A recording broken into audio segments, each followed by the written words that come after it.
The Great Wall of China is one of the most famous archaeological wonders in the world. It was originally built and maintained to repel foreign influences and invaders. But in recent years, the wall has faced a new challenge: tourists. According to the latest evaluations, at least half of the Great Wall is in a state of collapse, suffering from erosion and destruction. In fact, official surveys have found that nearly 1/3 of the wall has been destroyed. The Great Wall is best known for its remarkable length, stretching over 10,000 miles and spanning over 15 Chinese provinces. More than 2,000 years old, it's said that the vast wall symbolizes both physical and psychological barriers.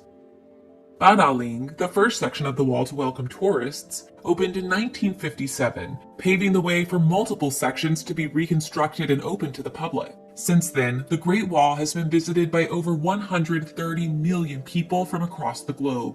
Balancing the preservation of the wall with the large influx of tourism is an increasing challenge. But with the advancement of technology, Beijing has introduced archaeological research into the protection and repair of the Great Wall.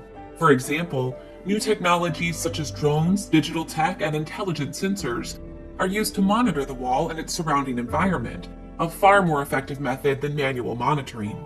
In addition to the current repair, the government is also working to improve the management of the Great Wall, promote public awareness of the need to protect cultural relics, and regulate tourism development to reduce the impact on the structure. Ultimately, the maintenance and repair of the Great Wall is imperative in improving its safety and ensuring its long-term sustainability, with hopes that locals and tourists alike can experience this important cultural relic for years to come. For more stories, follow us online at The China Current.